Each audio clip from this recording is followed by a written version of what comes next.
Hello everyone, welcome to mission for perfect study channel. मैं अंकित पांडे और हम इस वीडियो में बात करने वाले हैं सुप्रीम कोर्ट के उस फैसले के बारे में जिसमें माननीय कोर्ट ने मराठा आरक्षण को रद्द कर दिया है। तो आप इस वीडियो को अंत तक देखें ताकि आप जान सकें कि आखिर पूरा मामला था क्या। आगे बढ़ने से पहले मैं आपसे कहना चाहता हूं कि अगर आपको हमारी ये वीडियो पसंद आए तो आप इसे लाइक करें, अपने दोस्तों में इसे ज़्यादा से ज़्यादा शेयर करें और अगर आपने अभी तक हमारे channel mission for perfect study को सब्सक्राइब नहीं किया है तो प्लीज़ आप इसे सब्सक्राइब कर लें ताकि जो भी लेटेस्ट अपडेट हो उसकी नोटिफिकेशन आपको मिल सके। तो चलिए बात करते हैं अपने टॉपिक पर।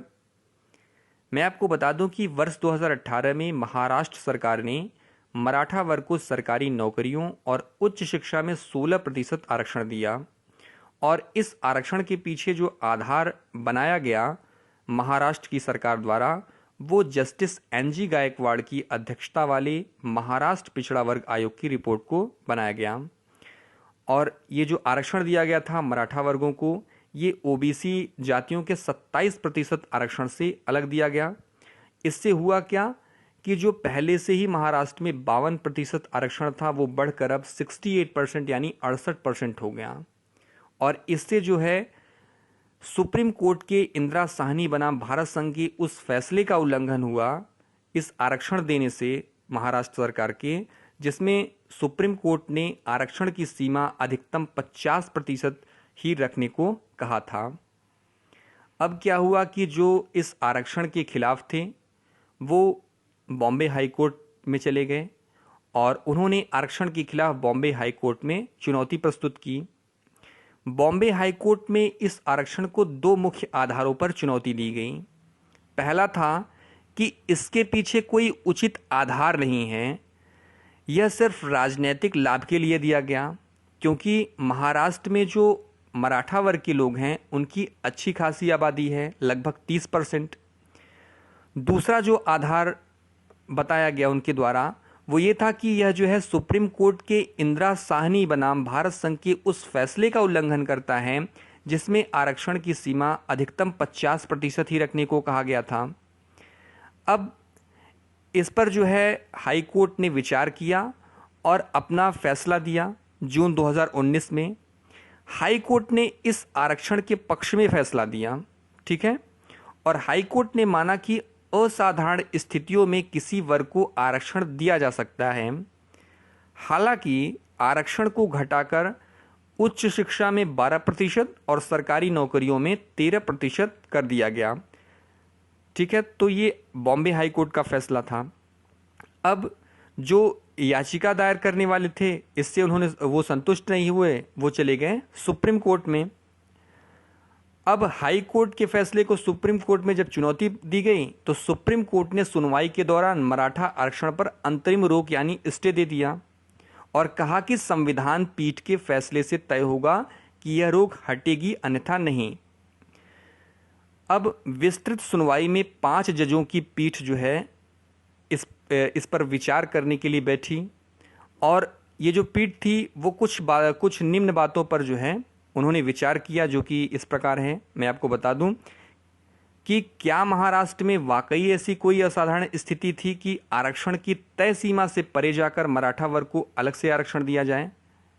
दूसरा कि क्या संविधान का 102वां संशोधन और अनुच्छेद 342A राज्य विधानसभा के अधिकार का हनन करते हैं। क्या यह संशोधन और अनुच्छेद वैध हैं, क्योंकि आरक्षण का जो विरोध करने वाले थे वो ये दलील दे रहे थे कि संविधान में अनुच्छेद 342A जुड़ने के बाद राज्य अपनी तरफ से किसी जाति को पिछड़ा घोषित कर आरक्षण नहीं दे सकता, ठीक है।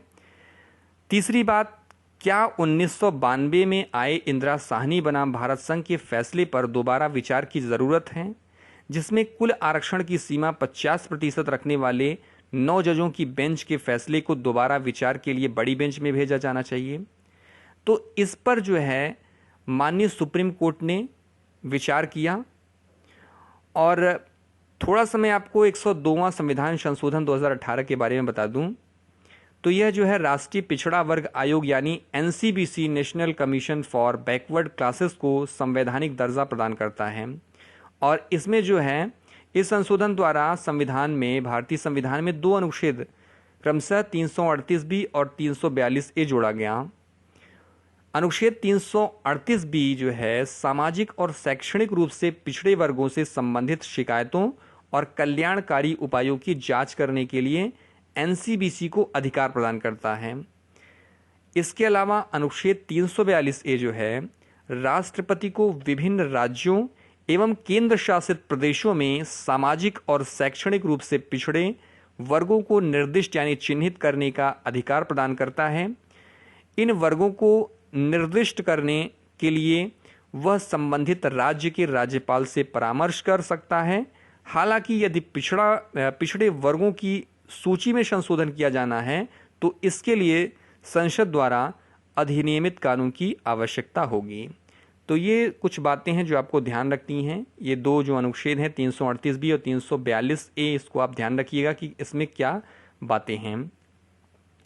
अब मैं आपको बता दूं कि जो 5 जजों की पीठ थी जिसकी अध्यक्षता कर रहे थे जस्टिस अशोक भूषण, इसके अलावा justice L Nageswara Rao, justice S Abdul Nazeer, justice Hemant Gupta और जस्टिस रविंद्र भट्ट, ये 5 जज जो है इन्होंने मामले को देखा, सुना और उसके बाद इन्होंने फैसला सुनाया। इनका मानना था कि मराठा समुदाय को आरक्षण नहीं दिया जा सकता, आरक्षण सिर्फ पिछड़े वर्ग को दिया जा सकता है, मराठा इस वर्ग में नहीं आते। ठीक है। साथ ही साथ सुप्रीम कोर्ट ने कहा कि जस्टिस गायकवाड़ कमीशन और हाई कोर्ट दोनों ने असाधारण स्थिति में आरक्षण दिए जाने की बात की है, लेकिन दोनों ने यह नहीं बताया है कि मराठा आरक्षण में असाधारण स्थिति क्या है। इसके अलावा सुप्रीम कोर्ट ने महाराष्ट्र में मराठा आरक्षण को रद्द कर दिया और कहा कि आरक्षण जो है कि अधिकतम सीमा जो है 50% से अधिक नहीं हो सकती, ये उन्होंने कहा सुप्रीम कोर्ट ने। अदालत ने कहा कि यह जो है समानता के अधिकार का उल्लंघन करता है। सुप्रीम कोर्ट ने आरक्षण की सीमा 50% पर तय करने के 1992 के मंडल फैसले, जिसे इंदिरा साहनी फैसला, इंदिरा साहनी जजमेंट भी कहा जाता है, को वृहद पीठ के पास भेजने से इनकार कर दिया। साथ ही अदालत ने सरकारी नौकरियों और दाखिले में मराठा समुदाय को आरक्षण देने संबंधित महाराष्ट्र कानून को खारिज करते हुए इसे असंवैधानिक करार दिया। ठीक है। तो अब क्या हुआ, सुप्रीम कोर्ट का फैसला आया। मैं आपको बता दूं कि सुप्रीम कोर्ट ने अपना फैसला 26 मार्च को रिजर्व रख लिया था, जो कि 5 मई 2021 को इन्होंने अपना फैसला सुनाया है और मराठा वर्ग के जो आरक्षण दिया गया था महाराष्ट्र सरकार द्वारा उसे असंवैधानिक घोषित कर दिया। लेकिन सुनवाई के दौरान जो है जस्टिस अशोक भूषण जो है जब सुनवाई कर रहे थे तो उन्होंने जो है सुनवाई के दौरान कहा था कि इस मामले से सभी राज्यों पर भी इसका असर पड़ेगा, इस फैसले का। इसलिए कोर्ट ने सभी राज्यों को भी नोटिस जारी किया था। अधिकतर राज्य ने जो है आरक्षण की सीमा का निर्धारण अपने तरीके से करने को कहा और कहा कि कोर्ट की तरफ से इसमें कोई हस्तक्षेप नहीं करना चाहिए कोर्ट को। 102वें संविधान संशोधन पर केंद्र सरकार ने सुप्रीम कोर्ट में कहा कि इससे राज्य की विधायी शक्ति समाप्त नहीं हो जाती। साथ ही साथ संविधान में अनुच्छेद 342 ए जोड़ने से सामाजिक एवं शैक्षणिक रूप से पिछड़े तबके की पहचान की जो राज्य की शक्ति भी समाप्त नहीं होती। और जो कोर्ट है सुप्रीम कोर्ट ने 342 ए को जो है अवैध घोषित नहीं किया और कहा कि ये जो है किसी संवैधानिक प्रावधान का उल्लंघन नहीं करता। ठीक है। तो ये चीज़ें थी, आपको ध्यान रखनी है। और अगर आपसे ये पूछा जाए कि ये मामला कौन सा था मराठा रिजर्वेशन केस, तो ये था Jayashree Laxman Rao Patil versus chief minister Maharashtra. ठीक है। तो ये भी पूछा जा सकता है, आप ध्यान रखिएगा, Jayashree Laxman Rao Patil versus chief minister Maharashtra. तो ये बहुत ही इम्पॉर्टेंट टॉपिक था जो कि आपको ध्यान रखना है।